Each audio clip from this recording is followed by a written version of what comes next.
My experience from Leopard 2, it's like a better solution than Leopard 2 has. It's way more modern looking than I was expecting it, to be honest. Hello everyone, we are today at the Panzermuseum Munster and I'm here with Tobias, a former Leopard 2 gunner. Hello. And he really likes the Centurion and he will go inside and give us his impressions and then do a summary of his impression, what he liked, what he disliked, what surprised him and all that stuff. Now to give you a basic idea, you will tell us a bit of the basic history of the Centurion. Yeah, basically the Centurion was still developed in the Second World War, even though it didn't saw combat, but it was still produced, some models during the war. And it saw a long service time, even today in South Africa, as the Oliphant version of the Centurion. The Centurion saw combat in several countries. In Korea, it was used by Israel, by South Africa, in Angola.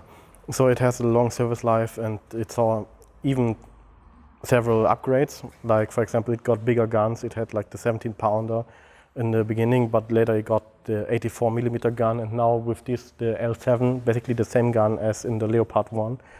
And we are here in front of a tank with the Leopard 1 gun, basically the L7.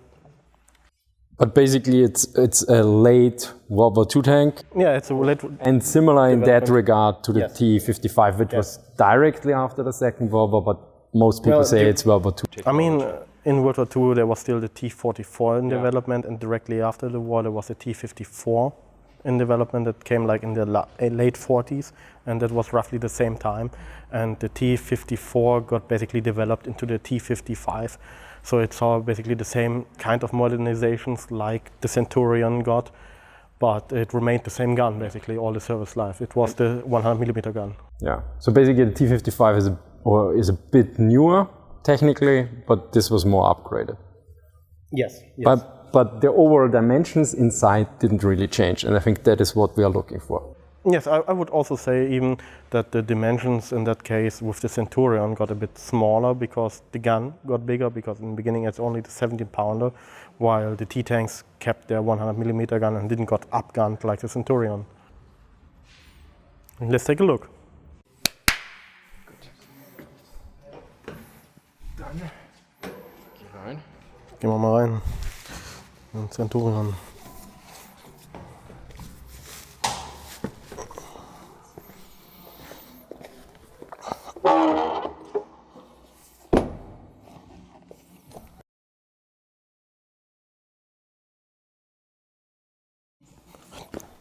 I'm trying to open the loader hatch now, but maybe I need some sort like a tool to lift it up. But at least the commander hatch is open. Okay. Let's get into it. It looks in a quite good condition if I see it. It looks roomy. I mean, I have to look into it. So I need to go into it to get... Oh, the seat is movable. That's strange.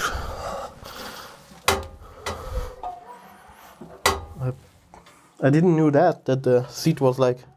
I don't know if it's just not fixed, but what's the purpose of it?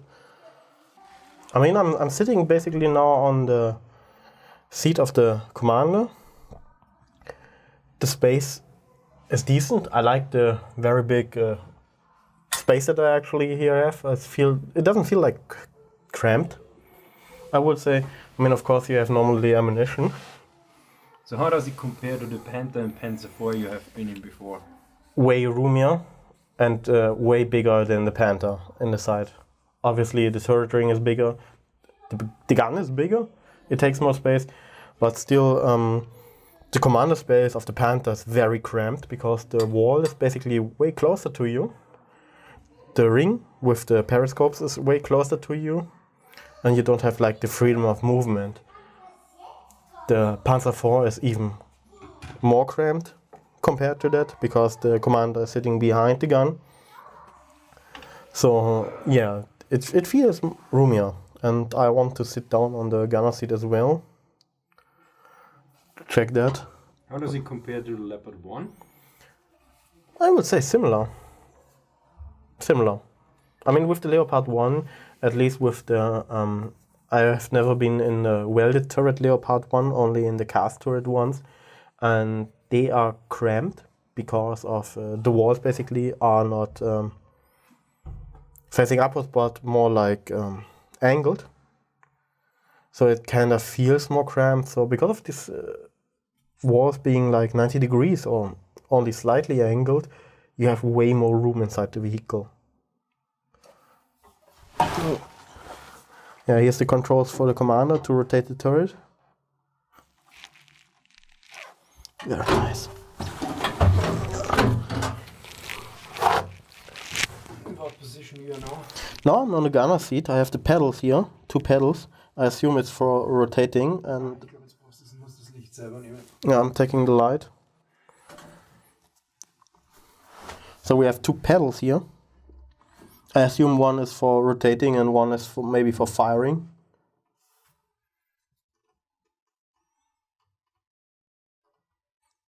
Distance, the optics. I really like there's like a periscope with the optic, so that you have like, I assume, 0 magnification. That can be beneficial if you like in an urban environment when the target is A, very near, or B, you need to basically get a better field of view, because the field of view of a gun scope is basically very narrow.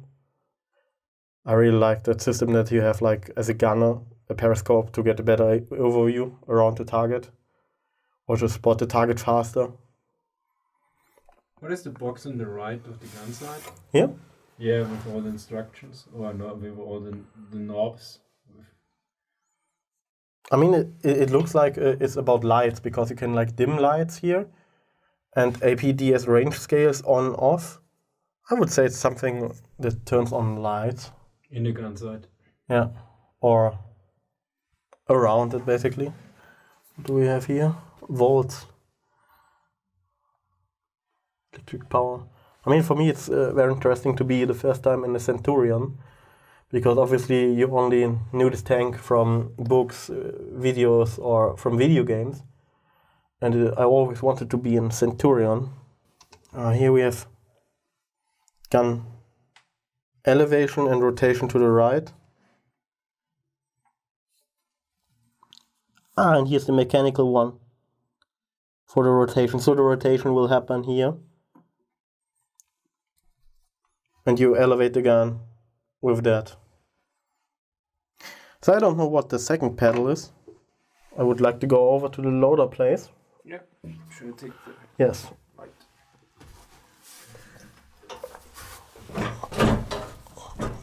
Careful with the camera.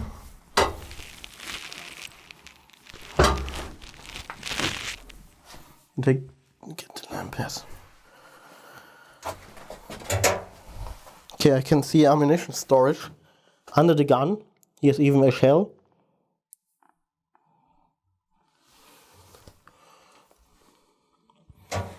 Gun breech. It's open.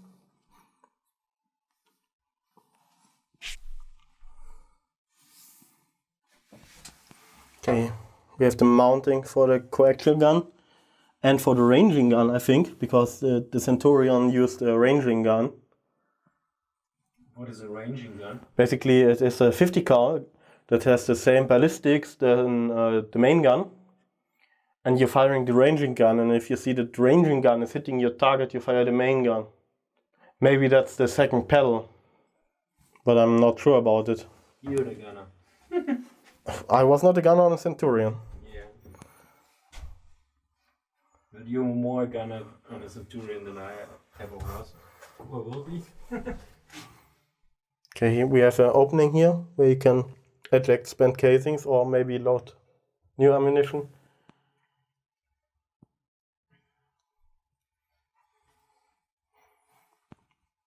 Overall, it's in a very good condition. The hatches.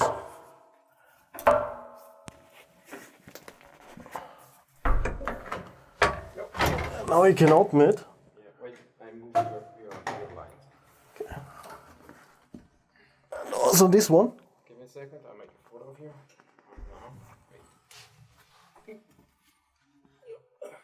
Do you get it or do you need help now? Wait.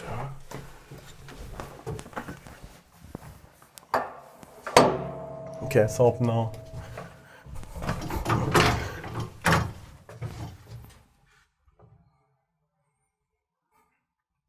Yeah, we have a seat here for the loader, and I assume you can flip it up. Because a seat is nice when you're driving, like on long distances where you're not fighting. But as soon as you start working on it and you need to load, you need to stand. So you have like the ammo racks here, clearly visible and reachable. You have under the gun the ammo racks, and right next to the driver. Okay, we have here some kind of opening that goes to the track, basically. You can see it to the outside. I didn't know that.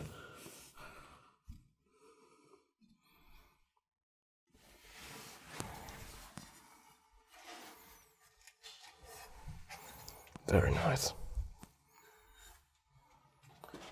And I assume that would be where the radio was located normally.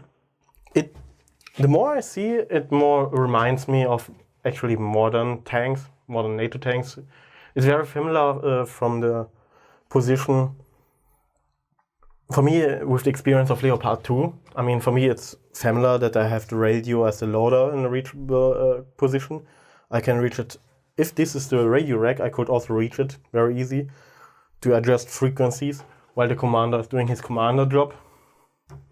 Then also the seat. It's very nice to have a seat so you can actually sit, but it's not something that they're using while in combat because loading while sitting is not. It's not done. It's just. I mean, it's dangerous and it will slow down the process, so you can just easily flip it up. I really like it that you can flip it up. With Leopard 2, you have to remove it and store it at a different place. So that's a very nice thing. We have the heating here, that's also kind of similar. I mean, with more modern tanks, we have blowout panels, so we don't have that much ammunition in the combat compartment, in the crew compartment. But the radio or the hull storage rack is very similar.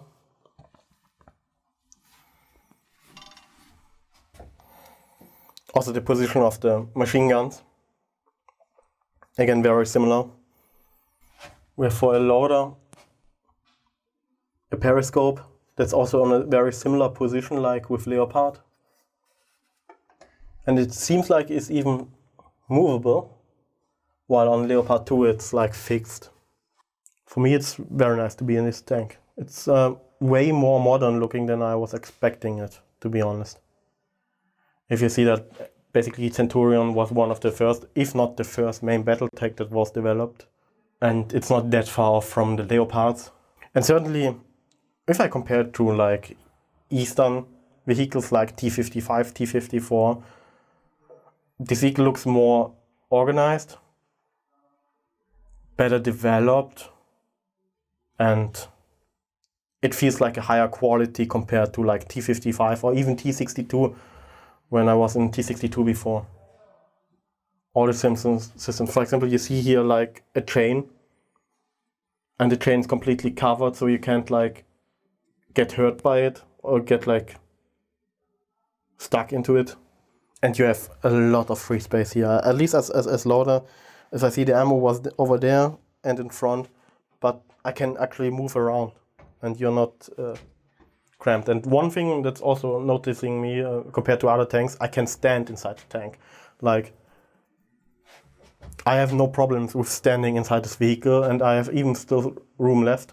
So I could even have the hat on me, a tanker hat, with a headset. So it also shouldn't be a problem. And able to stand upright inside the tank is something that is good for long feeling, for Ergonomics. Yeah, for ergonomics, that you're standing like while you're doing your job. Then when you're like halfway folded and you have to like cramp down, it will cause some pain with the time. So I'm really surprised about. I mean, of course, it's a big vehicle, it's a big tank, and yeah, you have a lot of space inside.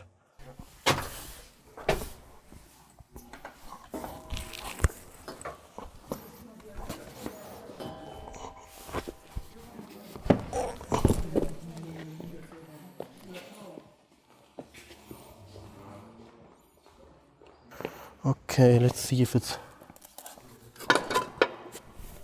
open. It's open.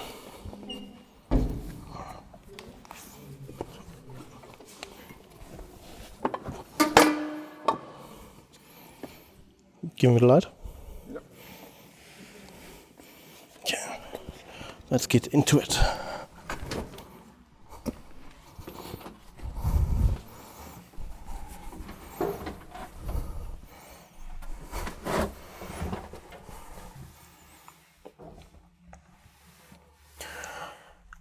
Okay, one thing that comes directly into my mind with the Leopard 2, you have like everything on the left that is relevant, like speedometer and gauges. Here it's on the right.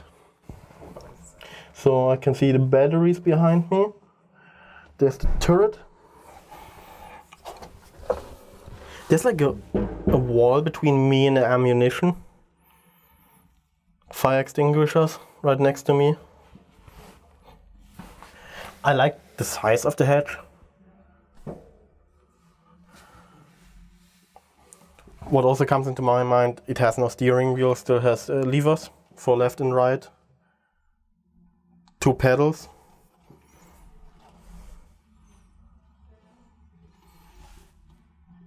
For gear shifting. I mean, there are 2 pedals. I'm not sure about, they will probably be for left brake, right brake. So I assume if it's maybe a semi-automatic clutch that you don't have to use the clutch for it, but I'm not sure about it. Because I can see like a lever for clutch.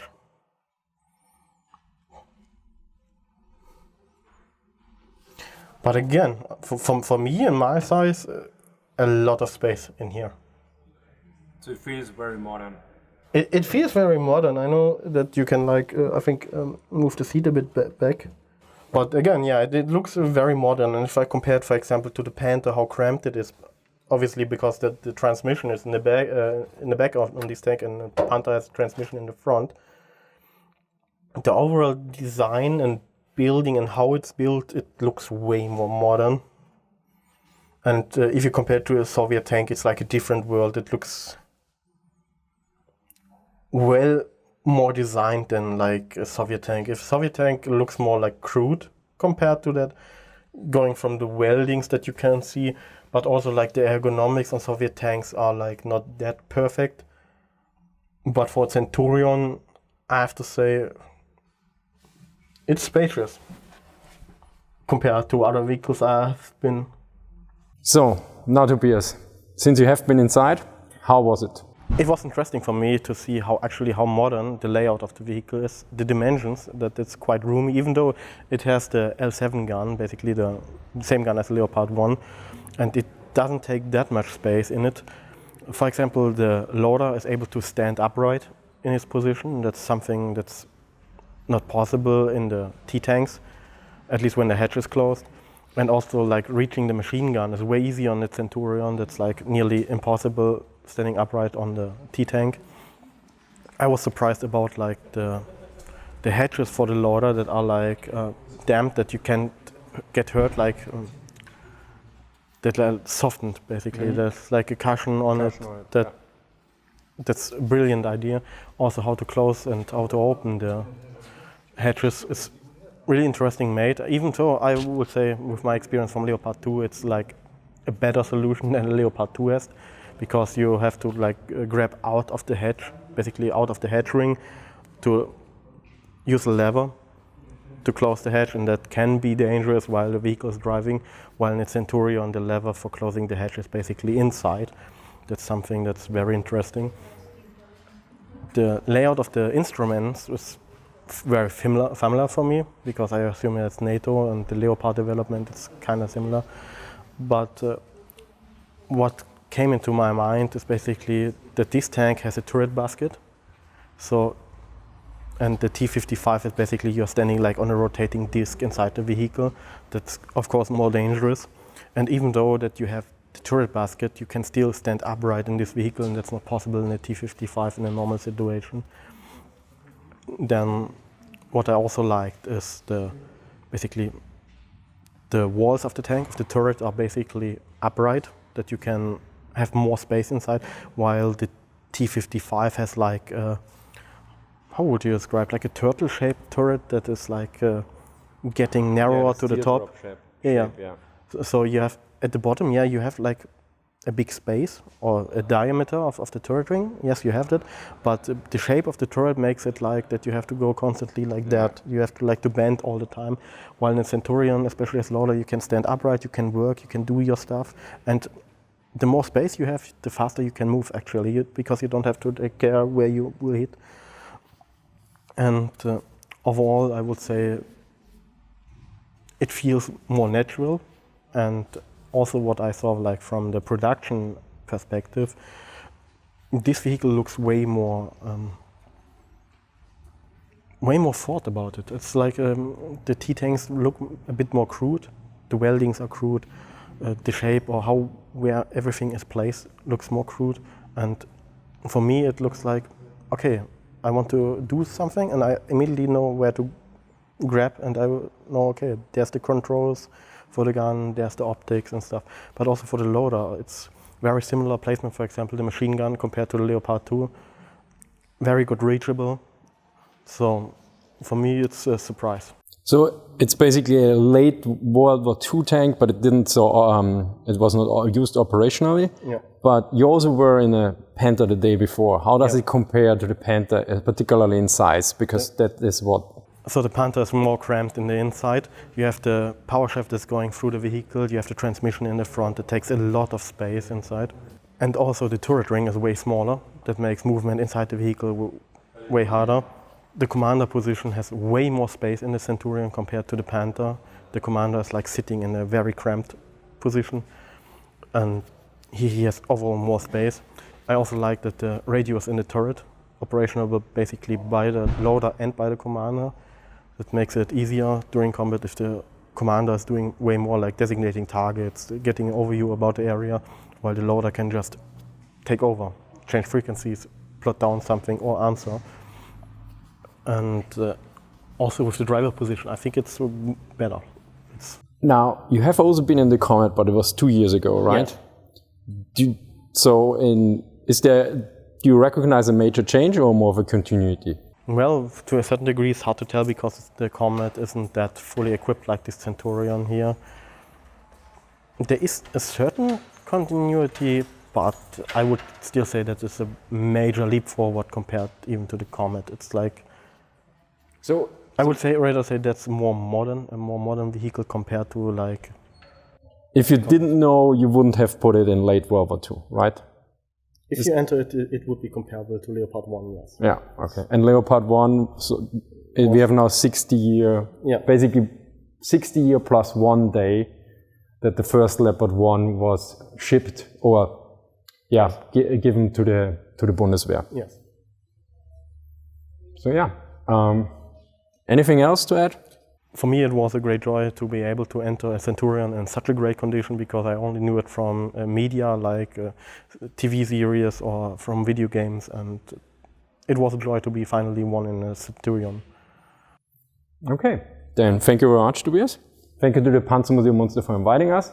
Thank you to my supporters on Patreon and Subscribestar for making videos like this possible. Thank you for watching and see you next time. Bye.